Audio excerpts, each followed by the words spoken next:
Welcome everyone, my name is Brendan Snyder. Thank you for joining me. This is In Memoriam 2020, where I'm going to talk about the music heroes that we lost this year. In all, we have 32 amazing fallen musicians that really impacted me. I'm sure there were many more that were out there, but these 32 really impacted me. And they range from bands like Rush, Bad Company, The Sweet, UFO, Uriah Heep, King Crimson, Fleetwood Mac, Red Hot Chili Peppers, Midnight Oil, Mountain, and Van Halen, just to name a few. Before we go any further though, if you are new to my channel, please hit the subscribe button. Also hit like, leave a comment. All those things help support my channel. I would greatly appreciate it. And as an added bonus, you'll stay up to date on everything going on in the world of music, just like this with In Memoriam 2020 and all the music heroes that we lost. Starting with January 7th, we lost Neil Peart at 67. He died of a brain tumor. He's best known as the drummer and primary lyricist for the rock band Rush. He joined the band in 1974 and remained with them all the way until the band retired in 2015, so 41 years with the band. But he also wrote 7 nonfiction books that focused on his travels and personal stories, and was ultimately inducted into the Rock and Roll Hall of Fame along with Rush in 2013. Then on May 6th, we lost Brian Howe at 66. He was the former Bad Company singer. He died at home from cardiac arrest, but he actually started out with Ted Nugent, recorded 1 album with them. Then he took over for Paul Rodgers and Bad Company and recorded 4 studio albums with them. He also released 2 really fantastic solo albums that I would highly recommend checking out if you enjoy his music. On May 9th, we lost Little Richard at 87, and he's cited as one of the first crossover black artists and was influential in music and pop culture for over 7 decades. He helped lay the foundation for rock and roll throughout the 1950s, and he influenced numerous singers and musicians across numerous musical genres and was ultimately inducted into the Rock and Roll Hall of Fame in 1986. On May 19th, we lost Sally Cato. She was singer for the 1980s hair band Smashed Gladys. They recorded 2 albums together, the self-titled 1985 album and Social Intercourse in 1988. On May 28th, we lost Bob Kulick at 70 years old. He's brother to former Kiss guitarist Bruce Kulick, and he actually auditioned for Kiss in 1972 but was beat out by Ace Frehley. Still though, he actually performed uncredited on Kiss albums Alive 2, Unmasked, Killers, and Creatures of the Night. He would also perform with Wasp on 2 albums, The Crimson Idol and Still Not Black Enough. His discography also included recording with such great artists as Meat Loaf, Lou Reed, and Diana Ross. And he also had his own band, Skull and Murderers Row. And then he also won a Grammy Award as a record producer. On June 1st, we lost Joey Image at the age of 63, and he was a former drummer to the punk band The Misfits. On June 4th, we lost Steve Priest at 72. He was a founding bassist and member of the British glam band The Sweet, and he joined the band in 1968 and would remain with them until 1982. And then from 2008 until 2020, his passing, he fronted his own version of the band, which was separate from Andy Scott's version of the band. On June 9th, we lost Paul Chapman at 66, best known as guitarist with UFO. But he actually replaced Gary Moore in Skid Row. This is separate from the Sebastian Bach fronted band that came later. He released 2 studio albums with Lone Star, and he would later join his fellow UFO bandmate Pete Way in Wasted. And he also released an album under his own name, Paul Chapman's Ghost. On June 14th, we lost Keith Tippett at 72. He was a jazz pianist who contributed to 3 King Crimson albums, In the Wake of Poseidon in 1970, Lizard in 1970, and Islands in 1971. On July 10th, we lost Phil Ashley at 65. He was the former Atomic Playboys keyboardist and the band that was made famous by Steve Stevens on guitar, who also played with Billy Idol and Vince Neil. And Phil would also play with Joe Satriani, Kiss, and Mick Jagger, just to name a few other artists that he worked with. Then on July 16th, we lost Jamie Oldeker at 68 years old. He was a very in-demand drummer from 1970 up through 2005, and he would record and play with artists like Bob Seger, Eric Clapton, Leon Russell, Peter Frampton, and also Fraley's Comet, which is how I came to know who he was. Fraley's Comet being the band that featured Kiss guitarist Ace Frehley. On July 25th, we lost Peter Green at 73. Best known as the original guitarist of Fleetwood Mac, he originally replaced Eric Clapton, though, in John Mayall's Blues Breakers from 1966 to 1967, later forming Fleetwood Mac with fellow blues breaker John McVie and Mick Fleetwood in 67, and he remained with the band until 1970. In 1997, though, he formed the Peter Green Splinter Group. The band actually released 9 blues albums throughout their tenure. On August 2nd, we lost Steve Holland at 66, best known as one of the original guitarists to the Southern rockers Molly Hatchet, and he recorded their first 5 studio albums together. On August 9th, we lost one of the most amazing producers out there, Martin Birch, at 71. He was notable for having worked with a wide array of artists, really influencing heavily the way hard rock and heavy metal sounded through artists like Deep Purple, Rainbow, Whitesnake, Black Sabbath, Blue Oyster Cult, and Iron Maiden, just to name a few amazing artists that he worked with. Just absolutely having a huge impact on sound and recording throughout the time that he worked with those artists. On August 9th, we lost Alan Peters. He was former Agnostic Front bassist. And on August 12th, we lost Peter Howarth. He was the guitarist with new wave of British heavy metal band Legend. On August 14th, we lost Pete Way, who was 69, and a founding member and bassist to the group UFO and Wasted. He also played with Ozzy Osbourne and Michael Shankar Group, and he died following an accident where he sustained life-threatening injuries. No word on what that accident was, though.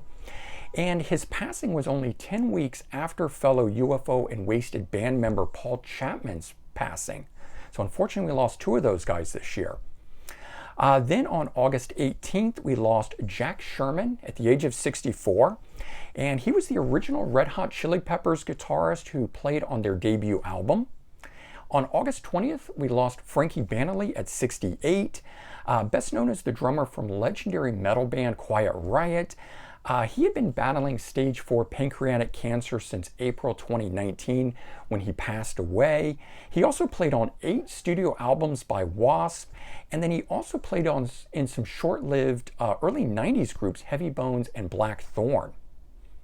On August 22nd, we lost Walter Lure at 72 years old, and he was the guitarist with Johnny Thunders and the Heartbreakers.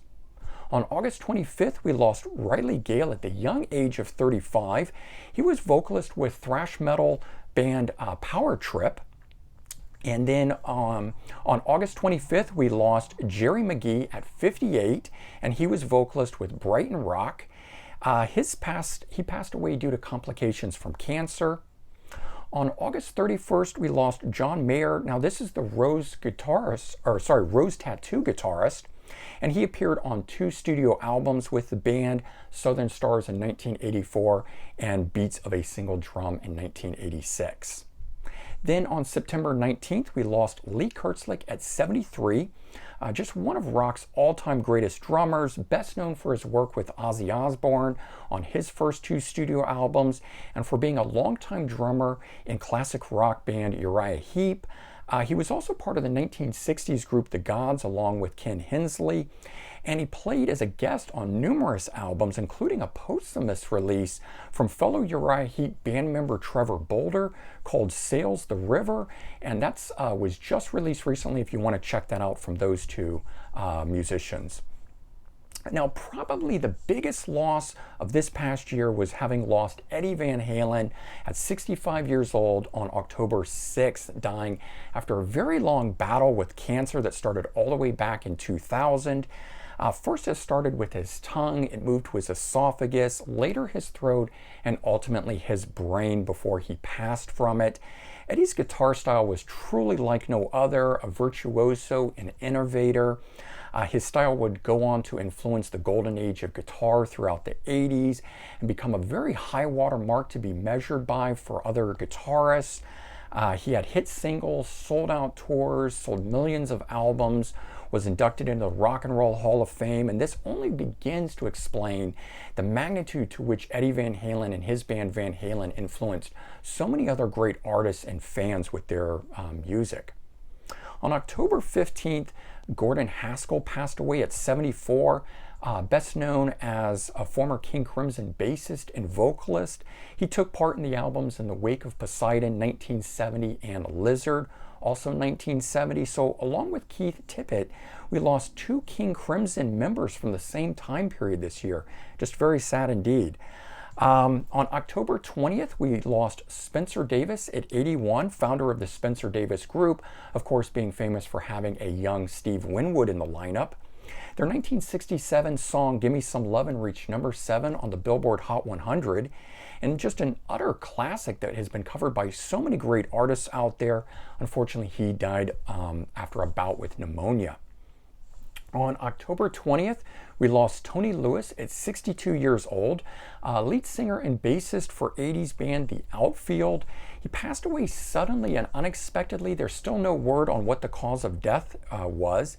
However, he did just release a posthumous EP called More Than I Dared, and that came out on November 20th. It's classic Outfield sounding, and I think a very fitting tribute to him.